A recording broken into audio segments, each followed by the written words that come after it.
നന്ദി, ഈശോയെ സ്തുതി. എൻ്റെ പേര് അനു, ഇതെൻ്റെ ഹസ്ബൻഡ് മനീഷ്, മോൻ മിക്കൽ.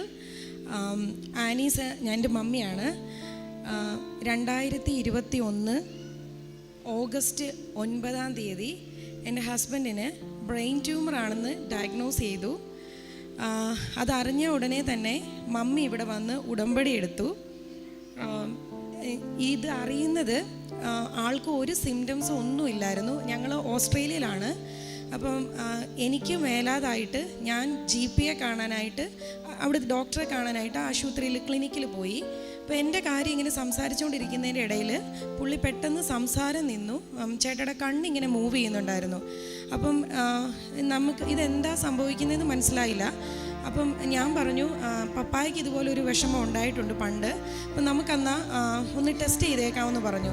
അപ്പോൾ ഡോക്ടർ പറഞ്ഞു നമുക്കെന്നാ ഒരു CT ചെയ്യാമെന്ന് പറഞ്ഞു. ഞാൻ പറഞ്ഞു വേണ്ട, നമുക്ക് MRI ചെയ്യാം, എന്തെങ്കിലും ഉണ്ടെങ്കിൽ എല്ലാ കാര്യങ്ങളും ഡീറ്റെയിൽഡായിട്ട് അതിൽ അറിയാമല്ലോ എന്ന് പറഞ്ഞു. അങ്ങനെ ഞങ്ങൾ ജൂലൈ 31, 2021 MRI ചെയ്തു. നമുക്ക് തൊട്ട് പിറ്റേ ദിവസം നമ്മളോട് MRI കോൺട്രാസ്റ്റ് റിപ്പീറ്റ് ചെയ്യാൻ പറഞ്ഞു. ഡൈ ഇഞ്ചെക്റ്റ് ചെയ്ത് അതിനെ വിളിച്ചു. അത് കഴിഞ്ഞ് അതിൻ്റെ പിറ്റേ ദിവസം തന്നെ റിസൾട്ട് അവർ ഞങ്ങളുടെ GP കോൺടാക്റ്റ് ചെയ്യാൻ നോക്കി. പക്ഷേ GP എവേ ആയിരുന്നുകൊണ്ട് നമുക്ക് റിസൾട്ട് കിട്ടിയില്ല. അങ്ങനെ 2021 ഓഗസ്റ്റ് 9 ഞങ്ങൾ വീണ്ടും GP കാണാൻ ചെന്ന്, അത് എൻ്റെ റിവ്യൂവിന് ചെന്നതാണ്. അപ്പോൾ പറഞ്ഞു അനുവിന് കുഴപ്പമൊന്നുമില്ല, പക്ഷേ I am worried for Manish. അപ്പം ഞാൻ അങ്ങോട്ട് ചോദിച്ചു ട്യൂമർ ആണോ എന്ന് ചോദിച്ചു. അതേന്ന് പറഞ്ഞു. നമുക്ക് ആദ്യം വളരെ ബ്ലാങ്കായി പോയി. പക്ഷേ ഞങ്ങൾ രണ്ടുപേരും ഇങ്ങനെ പരസ്പരം പറഞ്ഞു ഈശോ ഒരിക്കലും കൈവിടത്തില്ല. ചേട്ടായി എപ്പോഴും പറയും നമ്മളെപ്പോഴും ദൈവത്തോട് നന്ദിയുള്ളവരായിരിക്കണം. അപ്പം ഞങ്ങൾക്കിത് വന്നു എന്ന് ഞങ്ങൾ ഒരിക്കൽ പോലും പറഞ്ഞില്ല. ഈശോയെ നീ ഇതിലൂടെ കടത്തി വിടണേ, മാതാവേ ഞങ്ങളുടെ കൈ പിടിക്കണമെന്ന് മാത്രമേ പ്രാർത്ഥിച്ചുള്ളൂ. അങ്ങനെ മമ്മി ഇവിടെ വന്ന് ഉടമ്പടി എടുത്തു. ഞങ്ങൾ 2021 ഓഗസ്റ്റ് 10 ഞങ്ങൾ സർജനെ കണ്ടു.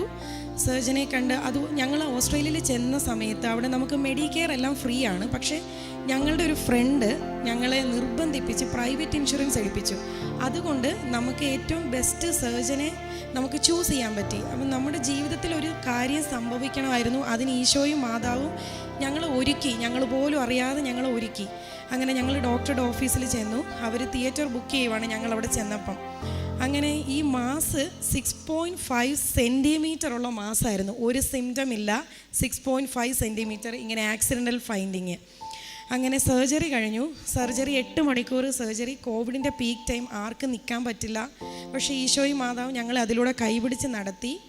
സർജറി കഴിഞ്ഞ് അന്ന് ഡോക്ടർ വിളിച്ചിട്ട് എന്നോട് പറഞ്ഞു 14 മണിക്കൂർ സർജറി. 8 മണിക്കൂർ സർജറി എന്ന് പറഞ്ഞാൽ 14 മണിക്കൂർ സർജറി. എന്നോട് പറഞ്ഞു അനു, എനിക്ക് എടുക്കാൻ പറ്റിയ ഭാഗം അഗ്രസീവ് അല്ല, പക്ഷേ എനിക്കൊരു 1.5 സെൻറ്റിമീറ്റർ എടുക്കാൻ ഒത്തില്ല, അത് അവിടെ തന്നെ ഇരിക്കുക, അത് വളരെ അഗ്രസീവാണ്, എനിക്കിപ്പോൾ ഒന്നും പറയാനൊക്കത്തില്ല എന്ന് പറഞ്ഞു. അങ്ങനെ സർജറി കഴിഞ്ഞു. സർജറി എന്ന് പറഞ്ഞാൽ റൈറ്റ് ടെമ്പോറൽ ലോബ്, ബ്രെയിൻ ഒരുപാട് ലോബ്സ് ഉണ്ട്, അതിൽ right temporal lobe completely remove ചെയ്ത ആളാണ് ഈ നിൽക്കുന്നത്, യാതൊരു കുഴപ്പവും ഇല്ലാതെ. അത് മാതാവിൻ്റെ ഒരു അനുഗ്രഹമാണ്. അങ്ങനെ സർജറി കഴിഞ്ഞു. റിമൈനിങ് പോർഷൻ ഒരു 1.5 സെൻറ്റിമീറ്റർ അവിടെ ഇരുന്നു. അതെടുക്കാൻ ഡോക്ടർ നോക്കി. എന്നോട് പറഞ്ഞു മനീഷിനൊരു സ്ട്രോക്ക് വന്നു, അതുകൊണ്ട് എനിക്ക് ഫുൾ എടുത്തില്ല, ഞാനത് അവിടെ വെച്ച് അവസാനിപ്പിച്ചു എന്ന് പറഞ്ഞു. അങ്ങനെ പിറ്റേ ദിവസം ഞാൻ ആളെ കണ്ടു. സ്ട്രോക്ക് വന്നയാളാണ്, പക്ഷേ യാതൊരുവിധ ക്ലിനിക്കൽ ഫീച്ചേഴ്സും ഇല്ല ആൾക്ക്. ആൾ കംപ്ലീറ്റ്ലി ഓക്കെ ആയിട്ടിരിപ്പുണ്ട്. വിഷൻ കുറച്ച് പ്രോബ്ലം വന്നു. അങ്ങനെ മമ്മി വീണ്ടും വന്ന് കൃപാസനത്തിൽ രണ്ടാമത് വീണ്ടും വന്നു. അത് അങ്ങനെ സർജറി കഴിഞ്ഞു. ആൾ പതിയെ റിക്കവറായി. നമ്മൾ വീട്ടിൽ വന്നു. ഇപ്പോൾ ബയോപ്സിയുടെ റിപ്പോർട്ട് ഒരാഴ്ച കഴിഞ്ഞിട്ടാണ് കിട്ടിയപ്പോൾ പറഞ്ഞു ഇത് grade 3 ഡിഫ്യൂസ്ഡ് ആസ്ട്രോസൈറ്റോമ എന്ന് പറഞ്ഞ ബ്രെയിൻ ട്യൂമറാണ്, ഒരു അഗ്രസീവ് ട്യൂമർ. നമുക്കൊരു 30 റേഡിയോ തെറാപ്പിയും 30 കീമോതെറാപ്പി എടുക്കണമെന്ന് പറഞ്ഞു. അങ്ങനെ ഞങ്ങൾ ആരുമില്ല, പപ്പായ്ക്കും മമ്മിക്കും വിസ വെച്ചു, അത് റിജക്റ്റായി. ഞാൻ ഈ കുഞ്ഞിന് അന്ന് 2 വയസ്സ്, എന്ത് ചെയ്യണമെന്നറിയില്ല, ഒന്നിനെക്കുറിച്ചും ചിന്തിച്ചില്ല. മാതാവും ഈശോയും കൈപിടിച്ച് നടത്തുന്നു ഉറച്ച വിശ്വാസം ഞങ്ങൾക്കുണ്ടായിരുന്നു.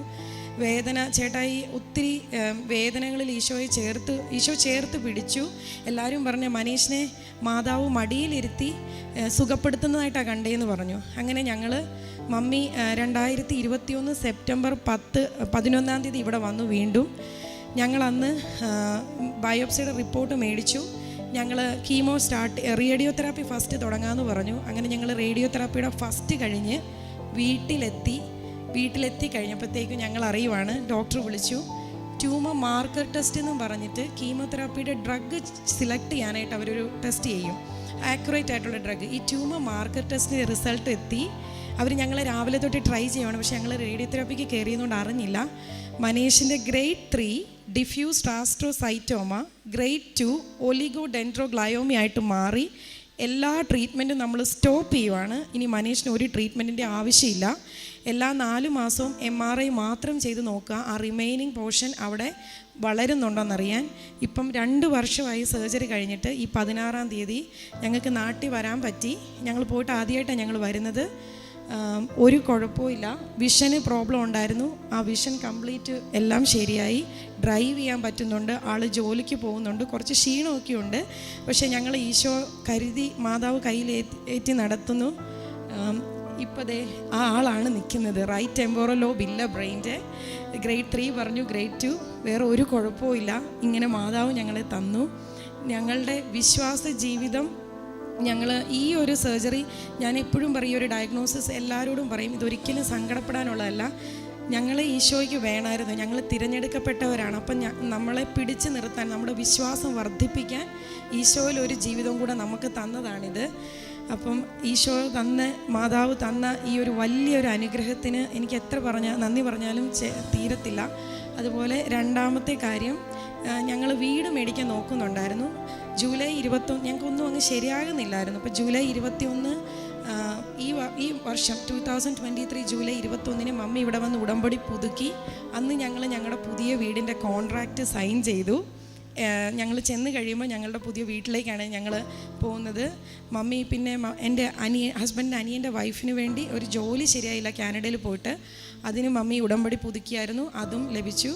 അപ്പം ഈശോയും മാതാവും കൂടെ ഉണ്ടെങ്കിൽ, നമ്മുടെ വിശ്വാസം പരീക്ഷിക്കപ്പെട്ടെങ്കിൽ പോലും നമ്മുടെ വിശ്വാസം നമ്മൾ മുറുകെ പിടിച്ചാൽ എത്ര വലിയ ഗ്രേഡ് 3യും എത്ര വലിയ അസുഖങ്ങളും മാറ്റും. നമ്മുടെ വിശ്വാസം നമ്മളെ ശക്തിപ്പെടുത്തും.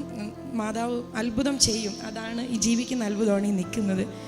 ഈശോയെ നന്ദി, ഈശോയെ സ്തുതി. ഒരു വിശ്വാസത്തിൻ്റെ സാക്ഷിയായിട്ട്